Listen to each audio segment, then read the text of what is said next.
Good afternoon, everyone, and welcome back to Event Sustainability Live 2023, brought to you by Event Industry News and sponsored by Evolution Dome. My name is Zach Goodman. I'm your host for the DRPG stage across both of the days of Event Sustainability Live. We've got a load of content, but we've come back to the last two sessions of the day, and this session is by Matt Gray, founder of Event Decision, who are an end-to-end event sustainability partner who is going to demystify the endless areas that need your eco efforts and help with the question a lot of event profs have right now: where do I even start? So, over to you, Matt. Thank you very much, Zach. It's always good to hear those words that I wrote some months ago and remind myself what I'm supposed to be talking about. So, yes, hello, I'm Matt. I'm going to maybe wander a bit. I'm founder of Event Decision. Event Decision is the #1 sustainability partner for event planners. What that means in real life is we measure how sustainable your events are. We do more measurement than anyone else, whether it's in the UK, whether it's local, whether it's global, whether it's regional, and we report back. But we report back in nice event language, words like travel and accommodation, rather than scopes 1, 2, and 3. But it's become really painfully obvious to us that the word sustainability is being used in a certain way in events. And it's primarily in relation to carbon footprints, which are not that sexy. There's a reason why people say carbon footprints are going to turn into tasks like risk assessments and method statements that you have to do. You are going to have to measure the impacts of your events. There is legislation coming next year. That's the less exciting bit. But it's become very obvious to us that sustainability is a far wider piece. And at this point, we'll just step back 1 second, because we attended an event last summer that was hosted by an agency who are here somewhere, and they put 4 event managers, corporates, on the stage. And some very clever person, that was not me, asked the question of these 4 heads of events. I think it was a legal firm and a financial firm and so forth, and they said, if there was a dream product in event sustainability, what would it be? And 3 of the 4 went, what a great question, but I would like it to be something that shows me how to do this stuff.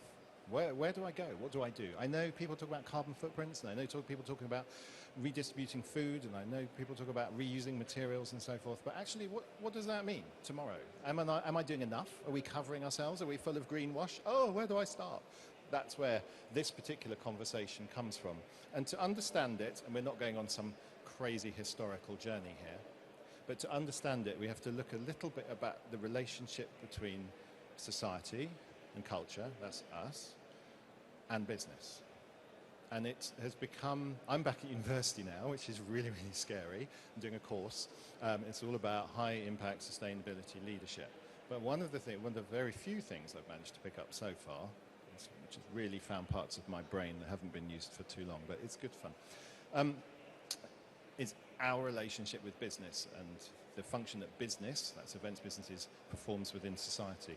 And until fairly recently, and I would say 5 to 10 years ago, business was really more concerned about the how. I'm going to buy stuff, I'm going to buy stuff from this company. I'm not really interested in how they do it. I'm interested in what they can do for me. Same for events companies. I'm going to buy from this agency, or I'm going to choose that venue there, or I'm going to use this delegate registration process because they've got a good process and probably a good price. That has changed into why. I am interested in why you're doing what you're doing, and I'm also interested in how you're doing it, and I don't want that to be a bad thing, which means people talk a lot about the why leads to purpose. We probably all have individual purposes. Don't worry, this isn't turning into like some sort of mentoring session. But why does an event company do what it does? Why does an agency exist? Why does a venue, why is it doing it like that? And these are questions that people are beginning to ask us, and think are questions that we need to respond to. Hence, I'm old enough to have experienced sustainability events back in 2005, 2009, 2015, and now the 2020-21 type areas of event sustainability. We've been here before. I wrote responses to pitches going, we only travel by public transport, we only fly where absolutely necessary, knowing in my heart It wasn't true. We were just saying it. Something, since the outset of the pandemic, has changed in society and culture and business, or within the events industry, to mean we do care. Whether that's from a commercial benefit or from a social, moral benefit, it's up to you as individuals. But something has changed in this industry. Sustainability, and I mean properly in the long words, not just carbon emissions, is here. It's here to stay. And we expect the people we buy from in events and otherwise to do some good, or perhaps to do less bad. In the big wide world, where people use budgets that have, I'm afraid, many more noughts than most of us do on the end of our events budgets, they talk about this stuff. They try to measure it, and they measure it in something called ESG. It is the way that big investment managers and manageresses make decisions about where to invest billions of pounds and dollars. And they want to invest it in companies that are doing good. So ESG has been created. It's been around a little while, but it's moving up the agenda as a way for investors to decide whether a company is doing any good. Are they pillaging the planet in the E part? No. Okay, good start. Are they taking advantage of their workforce and us and selling us really cheap stuff that's one time only goes back into the ocean or the land? No, that's another good start. Is the governance part good? That means, are they well run? Is their industry sector well regulated? Is there innovation? All those less day-to-day pieces, but you do need to look at them. So then you can have an ESG score. The higher, the lower, depending on the index, the better. The better the company is, the more good it is doing. So we thought, why don't we look at ESG on an event-by-event basis? It's a bit like if any of you are working for a B Corp, or you like working with a B Corp, we're doing a B Corp process on an event. The only problem is it's hideously complicated. These are some of the organizations that regulate and define just the carbon part, and that's just one part of the E of ESG. So it is very, very complicated. In fact, since I did this slide, 2 of those have combined with a brand new set of metrics to use in carbon. So it is complicated. And culture and society and expectations and regulations are different in every country of the world. We said in the panel here just now, actually the UK is kind of seen at the forefront of sustainability in business, certainly in events. We are the experts, believe it or not. The appetite for sustainability is shown every year in a report published by Davis Tanner, and it shows sustainability is top 3 consistently. It's the most consistent top performer in event planning appetite of what they're looking to do. We are looking to do. In the States, that number 3 is about number 8. But it's changing. The US, it's moving up. They are starting to, agencies and event planners in the US are starting to engage more with us. Appetite towards sustainability generally, even in the home, is of course different in every country. Not everyone has 3 bins, so to speak. So what we've tried to do is look at this very broad spectrum and very complex area to provide a way for event planners to understand A, what you could or should be doing, and B, how well are you doing it? So I won't go through every single one of these sections, or stand in front of the speaker where I can hear myself. The E of ESG. Most people will be familiar with carbon footprint. We'll have heard about it. People like me talk about it all the time. You can measure it. You need to measure it. This lady here has hundreds of shows every year, and she's working very hard to try and do that, to mitigate. And there is legislation coming that says if you work for a big brand, you have to report it. So if you think, I'm just an event manager or an event planner, there's no just in that sentence anyway, but you are going to have to start to understand how you can get your carbon footprint of your event. There are so many factors. The travel, the food waste. If you sat on, listened to any of the 2 sessions previously about food waste, that's a whole industry of its own. Locality of supply, venue accessibility in terms of probably the biggest thing you can do from a carbon emissions perspective. If you're planning an event next year, choose somewhere people can get to. It's the biggest thing you can do. Yes, we have to do food. Yes, we have to have nice lanyards and paper badges and all that stuff. Choose a venue people can get to minimize your footprint. Still on the E, So you can see there's an awful lot of factors. Don't worry, we won't go into all of them in detail. Your event format. When I was planning events, we never needed to think about virtual or hybrid because it didn't really exist. That's been sprung on you all now as well. Gifting and swag used to be a big thing. Where are all these enormous bags that we used to carry out stuff and then we get back to the tube station and go, don't want that. Overnight, that has gone from something that is seen as quite cool, got loads of stuff from the event, and more water bottles, to something that's actually really not seen very well. And there are some alternative ways for brands on exhibitions, you see someone there, to engage with you without just giving you stuff that you probably don't want. Materials. We spend an awful lot of time on materials. What's all this stuff made out of? Ask the show owner. Hopefully it's good for him. Local labour. Please use locals. It's so important. Carbon offset. Completely. We're still on the E. Going to be here a while. We're not. We're going to get through the rest really quick. But you can see there's an awful lot for you to consider. Moving into S. Social. This is massively overlooked by most event planners. Of course. Because we never looked at this stuff before. If it helps, I'll put this on our website tomorrow and you can download it from there to save you taking pictures of every slide. That's fine. I should have said that at the beginning.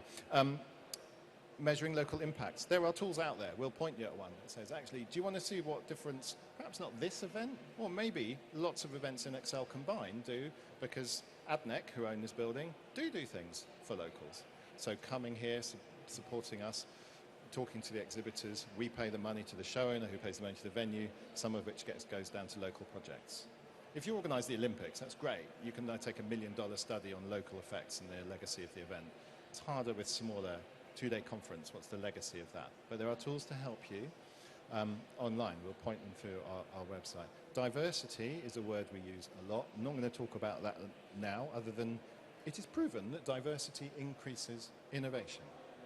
Talk to the Boston Consulting Group. There's a really brilliant lady who does a YouTube thing about how diversity leads to innovation. No question, data-led, proven argument.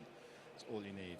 And then the well-being of the team and visitors. If we ever went to a show like this 10 years ago and there was a quiet room, or there was somewhere to collect your thoughts, or frankly anyone cared about the organisers who have been here. I got here at 7 o'clock this morning. They'd all been here for an hour already, and we'll be here at what?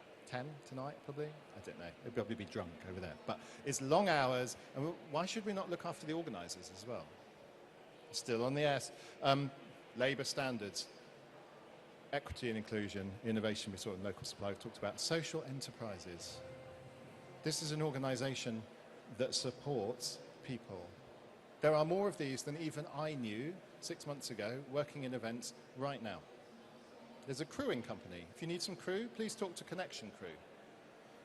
They will bring people who have been at risk or experienced in homelessness into our industry.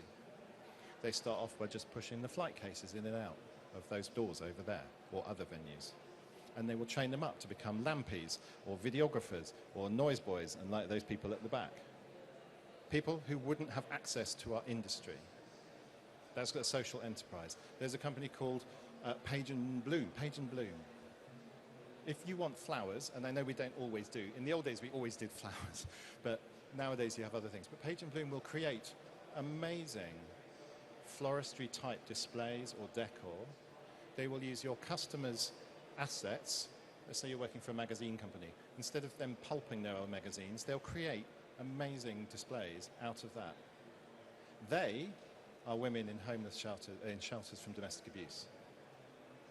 Now, I'm sorry that there have to be such places, but actually, again, if you're a marketeer, there's an awful lot of box ticking that you can do there. If you're a human being, it's good, right? It makes you feel good. Measuring the carbon of an event never makes anyone feel good. And most people go, great, I've done that, because you're going to have to do it. This sort of stuff it gets me going. Why are we not doing this? We're perfectly suited, massively transactional, loads of events, lots of different things. We should be reaching out to social enterprises. They don't have big marketing budgets. They are basically small charities. If you want something doing, just Google social enterprise, whatever you want doing. There may be someone that can do it, and you can do some real good.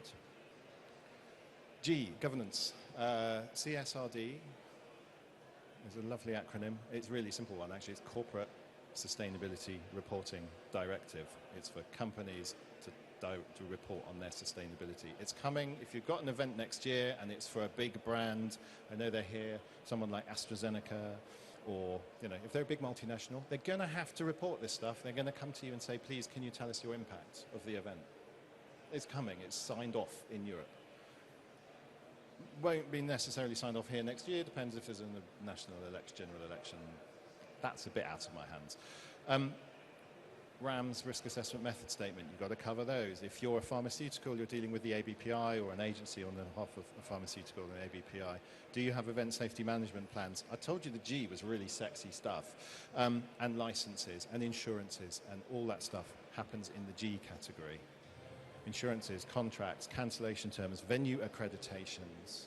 There's a lot to think about to make sure you do your events, you plan your events as you should, as accepted best practice. So if you do all of that, you can look like her. And if you do all of that on every event that you do, well done. You can look like her. Because actually, to check that you do all this doesn't take very long. You can do it inside 10 or 15 minutes. It's really simple. And you can say, yes, we do this, we do that, we may want to consider the other. And it won't cost you anything to actually look at that checklist. It will cost you to get this, which is a certificate to say, hey, we're doing it really, really well. And if you're part of a personal development plan, or you've got something with your manager about your performance for the year and you want to undertake something like this, or you want to take this to your client and say, actually, let us deliver an event, or you are a client and you want to talk to your department manager and say, we're doing an event that delivers some good. Yes, you have to talk to your sales managers.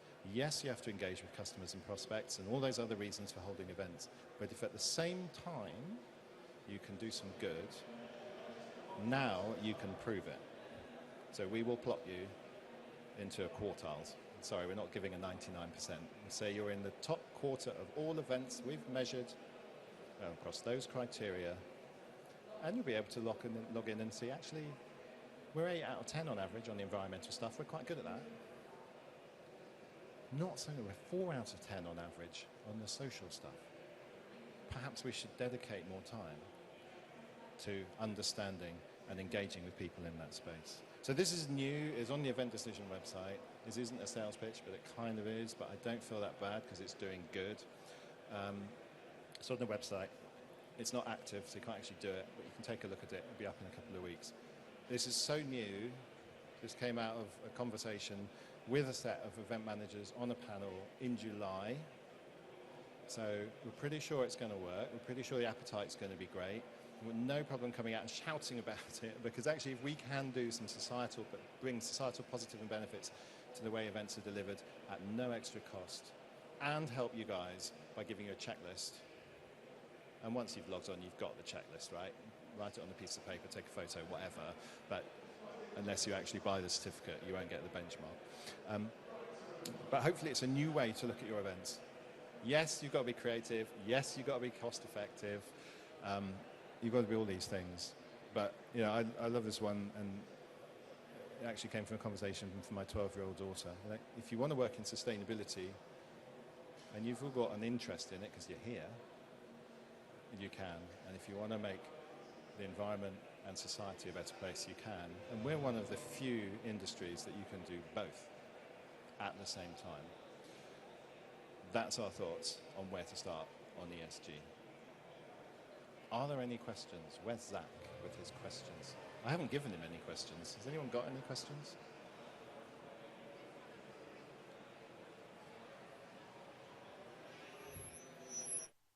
I can't go near the speaker.